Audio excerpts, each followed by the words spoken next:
Love is not just a feeling. It is a language. It is a rhythm. It is the quiet understanding that two hearts can beat differently yet still create a symphony together. And in marriage, this symphony is tested, refined, and sometimes painfully challenged. How we connect, how we love, and how we respond to the deepest needs of our partners depends not just on our intentions, but on patterns that were shaped long before we ever said, "I do." These patterns are what psychologists call attachment styles, and when combined with love languages, they reveal the blueprint for understanding, empathy, and connection in marriage. We often enter relationships with the hope that love alone will be enough. We believe that the moment we say the words, "I love you," everything will naturally fall into place. But love, while powerful, is not a magic wand. Love is a skill, a practice, a daily choice to meet someone where they are, even when their needs are different from ours. Understanding attachment styles and love languages is not about labeling or boxing in our partners. It is about seeing them, truly seeing them, and allowing the knowledge of who they are to guide the way we love them. Attachment styles are formed in early life. They are the echoes of our childhood experiences, the imprint of how we were nurtured, protected, or sometimes neglected. They are patterns of connection and disconnection that influence how we give and receive love. There are 4 primary attachment styles: secure, anxious, avoidant, and disorganized. Each comes with its own way of perceiving intimacy, expressing vulnerability, and responding to emotional needs. A secure attachment is the foundation many of us dream of. Securely attached individuals are comfortable with intimacy. They can express their feelings, rely on their partners, and trust that love is steady, consistent, and reliable. They are not afraid of closeness, and they do not feel threatened by it. In marriage, secure attachment allows for honesty, mutual respect, and a willingness to navigate challenges together without fear of rejection. When both partners share this style, the marriage often thrives on a deep, resilient connection. An anxious attachment, on the other hand, is driven by fear of abandonment, fear of being unloved, fear of not being enough. Those with anxious attachment crave closeness but are often hyper-vigilant to signs of rejection or distance. In marriage, this can create cycles of doubt and reassurance seeking. They may question their partner's commitment or misinterpret neutral actions as rejection. Yet, when understood and met with patience, empathy, and reassurance, anxious attachment can be calmed. The love they give is often profound, passionate, and unwavering. They just need to feel safe enough to fully express it. Avoidant attachment moves in the opposite direction. Avoidantly attached individuals prize independence and self-sufficiency. They fear losing themselves in closeness, and often distance themselves emotionally when conflict or intensity arises. In marriage, this can look like emotional withdrawal, a reluctance to share feelings, or a tendency to prioritize personal space over connection. But avoidance is not a lack of love. It is a protective mechanism, a way to cope with vulnerability. With patience, respect, and gentle persistence, avoidant partners can learn that love does not require them to lose themselves, that closeness and independence can coexist. Disorganized attachment is often the most complex. It is a blend of anxious and avoidant patterns, marked by fear and confusion. Disorganized individuals may crave intimacy yet fear it, push partners away yet cling tightly when they sense rejection. In marriage, this can feel chaotic, unpredictable, and emotionally exhausting. But understanding this style is the first step toward breaking the cycle. With awareness, therapy, and compassionate communication, disorganized attachment can gradually shift toward security. Attachment styles alone, however, are only part of the equation. They describe how we relate, but they do not fully capture how we experience love. That is where love languages come in. Dr. Gary Chapman's work on love languages reveals that we each have preferred ways of expressing and receiving love: words of affirmation, acts of service, receiving gifts, quality time, and physical touch. Understanding your partner's love language is like learning their native dialect of the heart. Words of affirmation are powerful for those who thrive on verbal recognition. "I see you. I appreciate you. You matter to me." These words, spoken with sincerity, are like oxygen for the soul of someone who loves this way. Acts of service speak to those who feel loved when a partner takes action, when chores are done without being asked, when gestures of care demonstrate thoughtfulness and commitment.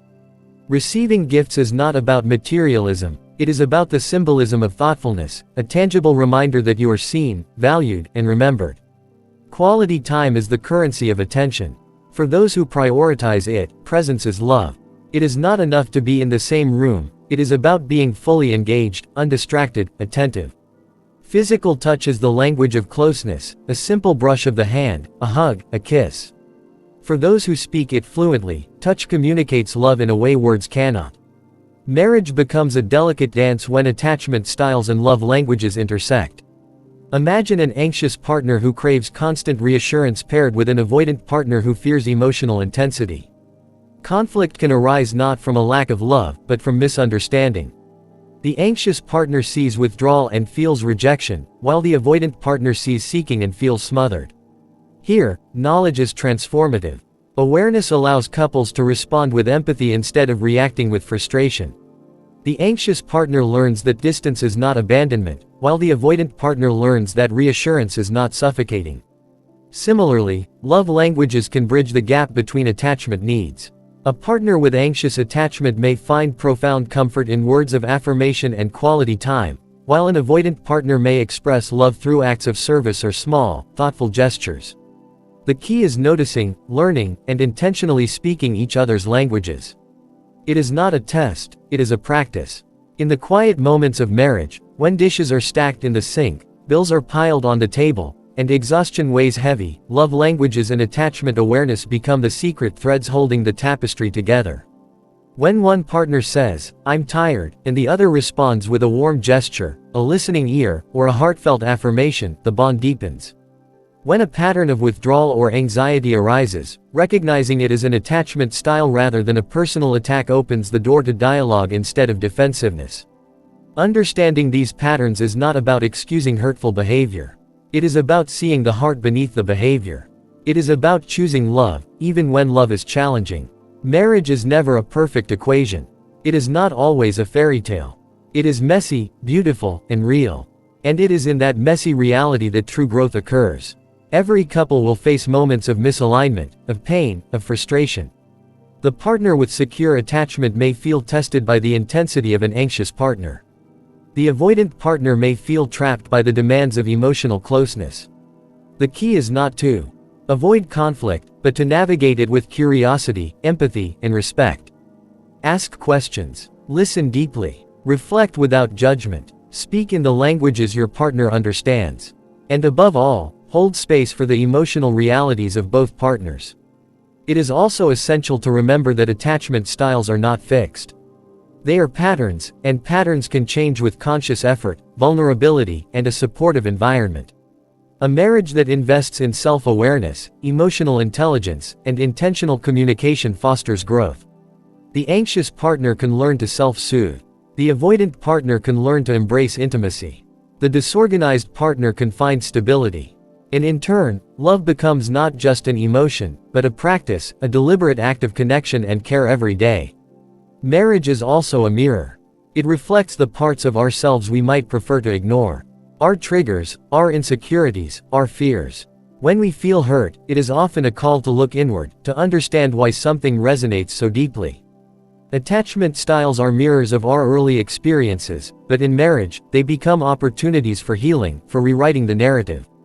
When two people commit to this work, they create a partnership where both can grow, both can be seen, and both can feel secure enough to love fully. And while patterns and languages are important, the essence of marriage is not a checklist. It is presence. It is patience. It is choosing, over and over, to show up, to care, to be gentle with the imperfections of your partner and the imperfections within yourself. Love is not perfect, but it can be persistent. Love is not always easy, but it can be profound. Love is not just a feeling, it is an intentional act of recognition, empathy, and commitment. Think of your marriage as a garden. Attachment styles are the soil. They determine the foundation, the nutrients, the texture of growth. Love languages are the water, sunlight, and care you provide daily. Without understanding the soil, your care may miss the mark. Without tending the garden, the soil alone is not enough.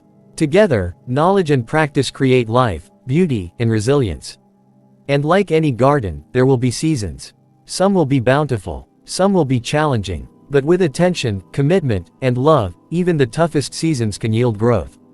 It is also crucial to cultivate forgiveness, not as weakness but as strength. We are all human, prone to missteps, misunderstandings, and mistakes.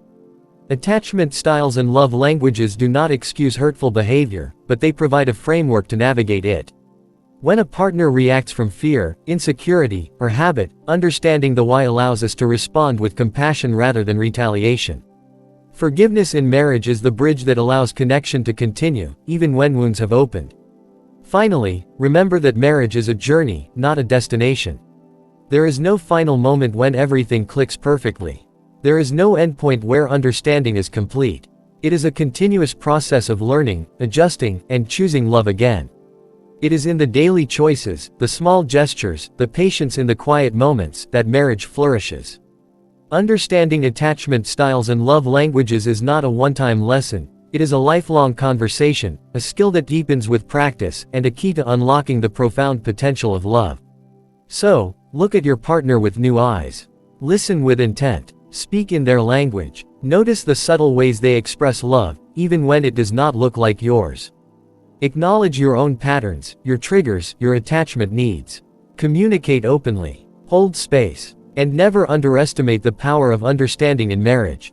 Because love, when informed by awareness, compassion, and commitment, becomes more than a fleeting feeling. It becomes a force that heals, transforms, and endures. Marriage is not just about sharing a life, it is about sharing growth. It is about learning to dance in rhythm with another soul, even when the steps are unfamiliar.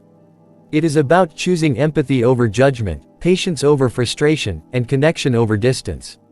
It is about recognizing that love is a skill that requires practice, reflection, and courage. And perhaps most importantly, marriage teaches us that love is never wasted. Every effort, every word, every touch, every act of understanding matters. Even when progress is slow, even when challenges seem overwhelming, the consistent choice to meet your partner with empathy and care builds a legacy of intimacy, trust, and emotional safety. In this, marriage is not only a union of two individuals, it is a profound journey of growth, self-discovery, and enduring connection. So speak love with intention. See the patterns that shape your connection. Honor the language your partner understands. Embrace the differences in your attachment styles not as obstacles, but as invitations to deeper intimacy. Be patient, be present, and above all, choose love every day. Because in the end, marriage is not about perfection. It is about persistence. It is about presence. It is about the courage to love deeply, fully, and intentionally, no matter the challenges, no matter the fears, no matter the past. Love is a journey. Marriage is a journey. And understanding attachment styles and love languages is the map that guides us, not to a perfect destination, but to a love that is real, resilient, and transformative.